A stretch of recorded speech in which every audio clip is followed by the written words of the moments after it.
Olá, meu amigo e amiga.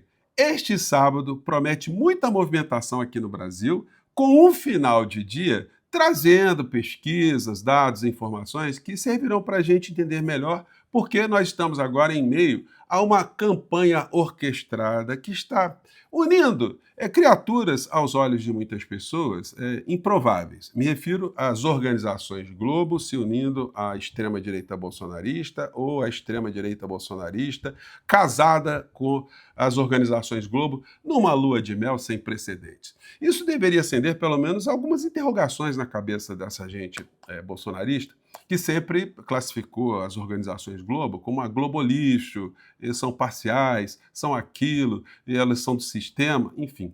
Como eu sempre disse para vocês, essa extrema-direita, o bolsonarismo, eles sempre convergem com os grandes interesses contrários ao povo brasileiro, que são ali verbalizados, vocalizados pelos grandes veículos de comunicação, e o maior deles aqui no Brasil está relacionado às organizações Globo aqui no nosso país. No final do dia, tem pesquisa do Datafolha, que era para ser publicada na quinta-feira, mas aí eles adiaram para sexta-feira, depois dessa história toda de Banco Master e tal, e adiaram para hoje, sábado. Então, no final do dia, nós teremos pesquisas aí envolvendo campanha presidencial, provavelmente eles colocaram mais alguma informação, alguma pergunta sobre Banco Master, sobre o ministro Alexandre de Moraes. Então, a gente pode ir preparando os nossos espíritos aí, porque todo o desenho do golpismo está desenhado. Muito parecido com situações que nós já vivenciamos aqui no Brasil, num passado nem tão distante. Eu vou conversar com vocês sobre o que está acontecendo, vou trazer aqui algumas questões para a gente entender melhor como é que está surgindo, ou que estão surgindo, algumas informações, algumas notícias aqui no nosso país e como elas estão sendo tratadas, como está sendo o interesse dos veículos de comunicação. Mas antes de entrar nos temas, é fundamental convidar você que chegou agora, nosso portal ainda não é inscrito, ainda não nos conhecia, para que, em primeiro lugar, você se inscreva aqui conosco e conheça também os nossos outros vídeos. Se você gostar, compartilhe e recomende, porque é assim que a gente está crescendo, a gente está chegando a mais pessoas como você, graças ao engajamento aqui de todos nós. E se puder também, se inscreva no nosso clube de membros e no nosso novo canal de cortes, o local que eu sempre coloco ali matérias menores, algumas informações jornalísticas diferentes aqui do nosso encontro diário, tá bom? Então você aqui é muito bem-vindo e muito bem-vindo. Gente, tá tendo uma união aqui e essa gente da extrema-direita bolsonarista, eles são tão cara de pau que eles não têm menor pudor, né, de repente começarem a usar as notícias que são emanadas das organizações Globo para servirem ali de base as suas estratégias golpistas. Vejam aqui como é que eles estão serelepes. Aqui o senhor Nicolas Ferreira, vou botar só um trechinho. O Alexandre de Moraes. Esse cara precisa sair do STF, não é impeachment não. Ele precisa direto para a prisão, responder por esses atos que não condiz com o magistrado. E lembrando, isso tudo em nome de salvar Então, aqui, essa é uma fala. É assim, uma orquestra, né? Cada um está tocando um instrumento. Vamos pegar aqui mais uma criatura. Esse aqui está todo serelepe também, né? Vamos ver o que ele está dizendo aqui. Vamos lá. Essa data de hoje, dia 6 de março de 2026, vai entrar para a história como uma data onde acabou a história de Alexandre de Moraes. Desde 2019, nós esperávamos um momento como esse, um momento onde não só a imprensa o abandonasse por completo, mas os seus amigos, seus colegas do Supremo Tribunal Federal também Então, pronto, entendessem né? que ele se tornara Segundo eles radioativo. aqui, o ministro Alexandre de Moraes caiu em desgraça, não tem escapatória. Aí tem mais falas aqui, né? Estreitos. Ministros do STF entram em desespero e largam a mão de Moraes. Será? Vamos ver isso aqui. Ministros do Supremo Tribunal Federal entram em desespero e largam a mão de Morais. As mensagens Meu entre Deus do Burcário... céu. É um negócio, né? Impressionante, né? Vamos ver aqui. Agora é o seguinte, ontem eu conversei com vocês e fiz algumas considerações sobre o aspecto jurídico.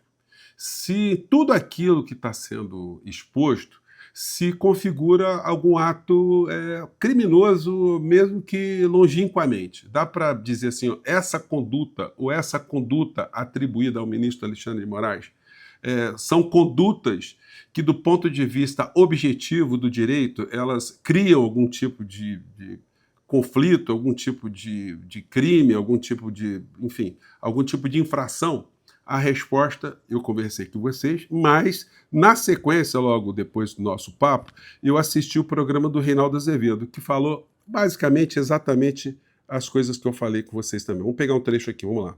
A informação foi publicada pelo jornal O Globo, que diz ter tido acesso a imagens de 9 mensagens trocadas entre os dois via WhatsApp entre 7h19 da manhã e 8h48 da noite daquele dia. Segundo o que se publicou, o banqueiro narra negociações para tentar salvar o Master e se refere a negociações com a financeira Fictor, cujo acordo seria anunciado na tarde daquele dia. Ele afirma: estou tentando antecipar os investidores e tenho chances de conseguir assinar e anunciar ainda hoje uma parte. De acordo com o jornal, Moraes teria respondido às mensagens por meio de uma imagem que desaparece automaticamente após ser vista.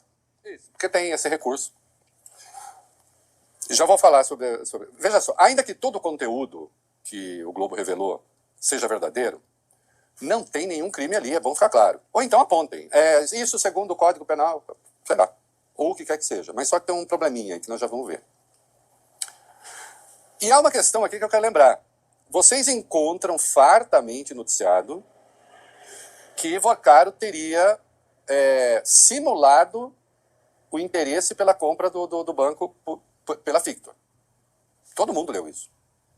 Seria uma simulação só para ele fugir do Brasil. E aí ele iria para os Emirados, para tentar negociar, mas não, era só para ele fugir do Brasil. Aqui, se digamos que a mensagem seja para Alexandre, que ele conhecia, digamos que fosse para Alexandre ou para qualquer outro. Então não era uma simulação, ele teria realmente a venda.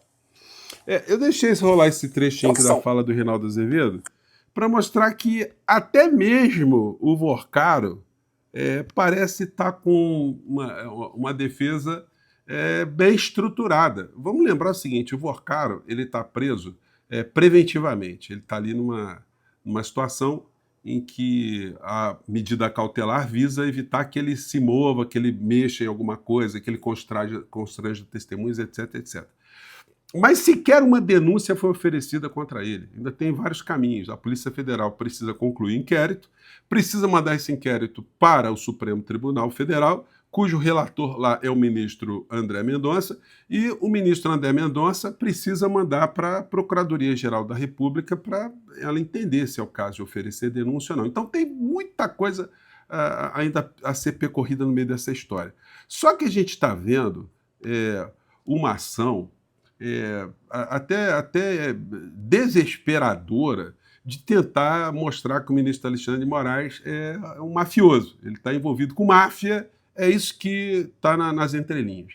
E tudo que a gente está vendo hoje nesse tipo de campanha contra o ministro Alexandre de Moraes está partindo das organizações Globo, especificamente da jornalista Malu Gaspar. Aí tem uma coisa muito curiosa, né? Eu vejo às vezes ela participando de rodas lá na Globo News e os colegas elogiam, né? Parabéns, Malu, por essa reportagem investigativa. Eu pergunto a vocês, qual é a reportagem investigativa de alguém que está ali parado e de repente recebe um montão de informações vazadas da Polícia Federal no inquérito sigiloso? Qual é o mérito? Tem gente dentro da Polícia Federal, tem grupos dentro da Polícia Federal que estão atuando de uma forma direta para atacar o ministro Alexandre de Moraes, para destruir o ministro Alexandre de Moraes. Por que isso está acontecendo? Enfim, certamente existem outros interesses que nós não estamos sabendo. Mas ela foi escolhida para ser a destinatária de um conjunto de informações. Ontem aconteceu o seguinte, quando o ministro Alexandre de Moraes ele emitiu uma nota se esquivando, dizendo, olha, está tendo imprecisão nessa história aí, essas mensagens não foram dirigidas para mim, enfim, fez uma nota. O que a Rede Globo de televisão fez? Eles tentaram desmentir o ministro Alexandre de Moraes, e aí era o seguinte, tem uma coisa que eles não falam, né? Eles não falam no momento seguinte, nós estamos contestando essa informação com base em dados que foram vazados de um inquérito sigiloso por alguém dentro da Polícia Federal, uma jornalista da nossa empresa. Eles não falam isso. Então ficou uma coisa assim, a Rede Globo teve acesso. Como assim teve acesso? A coisa estava passando na rua, aí de repente eles tiveram acesso de um assunto sigiloso. Se é um assunto sigiloso que está sob investigação da Polícia Federal e alguém quebrou esse sigilo, alguém cometeu crime. Alguém cometeu crime para beneficiar alguém ou para atacar alguém. E o fruto desse crime foi dado por uma jornalista. Aí reparem só, gente, o desmentido da Rede Globo, no Jornal Nacional ontem, é um troço que ninguém entende, né? E quanto mais fica confusa a história, menos o povo entende de uma maneira geral. E por que eu estou falando isso? Porque isso cria um ambiente de descrédito, uma celeuma, e aí se mistura outras coisas envolvendo o Lula, né? Teve o Lulinha nessa semana, e aí a Folha de São Paulo queria publicar uma pesquisa de opinião na quinta-feira, com esses episódios, segurou, deixou para publicar na sexta tivemos mais episódios, e hoje eles devem publicar no final do dia, como eu disse para vocês no começo do nosso papo aqui, fazendo uma série de questões. Gente, e aí tudo isso cai no colo do presidente da República, né? Da imagem do presidente da República, que para grande parte do povo brasileiro é o poder que está vigorando no Brasil, é o poder que está ligado ao exercício do mandato do presidente Lula. O ministro Alexandre de Moraes teria alguma conexão, o Supremo Tribunal Federal teria alguma conexão. Então, tudo isso cria um imaginário nas pessoas de que é tudo a mesma coisa. E isso certamente terá repercussão nessas pesquisas eleitorais. Espero estar errado, mas eu acho que dificilmente estarei, e no final do dia, vamos ver como é que serão essas pesquisas. Eu acho que até a hora que eu for entrar no ar com vocês mais tarde, ainda não teremos a pesquisa. Mas se tiver alguma coisa muito maluca ali, de repente eu entro até de noite depois da pesquisa, né? Ou então amanhã cedo no domingo. Mas vamos ver aqui como é que o César Tralli, o texto que o César Tralli vai narrar agora, é o mesmo que foi publicado hoje no jornal O Globo. Mas vamos ver aqui a explicação para dizer que a fonte que a Malu Gaspar conseguiu por um vazamento criminoso da Polícia Federal, como isso é um troço que vale muito, né? Vamos lá.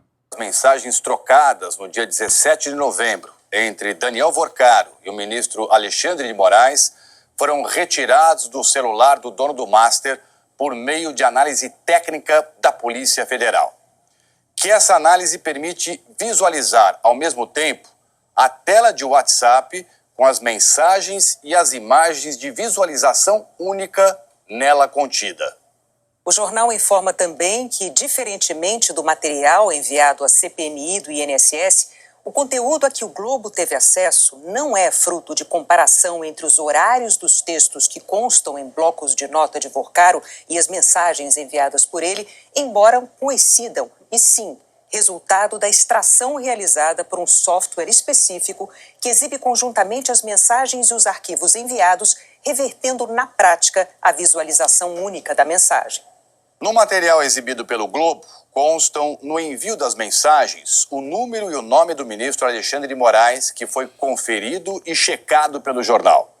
O Globo informa ainda que, para proteger informações pessoais do ministro, o número de Moraes usado à época dos diálogos com o Vorcaro foi coberto nos prints publicados nas edições impressa e... Puxa, que cuidado que eles tiveram, né? Que cuidado. Agora, é engraçado o seguinte, as informações que a Rede Globo teve com exclusividade. Gente, isso está parecendo muito com a campanha que foi feita para o impeachment da presidenta Dilma. Se pegou uma coisa chamada pedalada fiscal, que ninguém entendia o que era, mas se fez uma celeuma daquilo, era a gente falando, era a gente fazendo sensacionalismo, era a gente fazendo publicação por um lado, era colunista por outro, e a presidenta Dilma ali naquela cachoeira toda de ataques, ela acabou não resistindo e passando por esse processo de impeachment.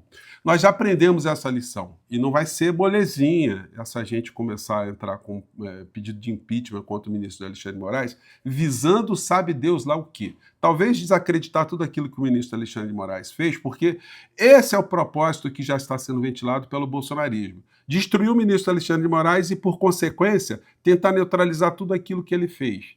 E por que a Rede Globo de televisão, as organizações Globo, estão verbalizando, estão vocalizando? Por que uma jornalista foi pinçada dentro das organizações Globo para servir como uma espécie de porta-voz do golpismo? Porque é um golpismo, né? Imaginem só, gente, um processo de impeachment contra o ministro da Suprema Corte num ano eleitoral. O que isso vai gerar? Agora, aviso aos navegantes, acho que esse aviso é muito importante.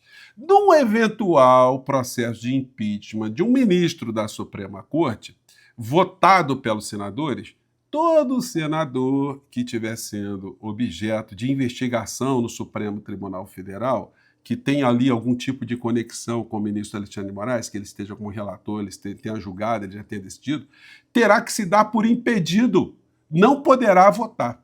Então, essa gente está querendo beber sangue do ministro, já pode ir tirando o cavalinho da chuva, porque em última análise, gente, é isso que acontece. Agora, o processo é muito longo, seria uma futrica, seria uma campanha para desestabilizar o Supremo Tribunal Federal, destruir o Supremo Tribunal Federal. E a quem interessa destruir o Supremo Tribunal Federal no ano eleitoral, né? Bom, você já deve ter mais ou menos a ideia, né? Bom, mais tarde eu volto para repercutir aqui com vocês, mas eu acho que os vídeos aqui foram bastante esclarecedores, né? Eles falam por si só. Você entendeu ali que o César Tralli e a Renata Vasconcelos explicaram para a gente? Bom, eu volto mais tarde, tá bom? Um grande abraço, tchau.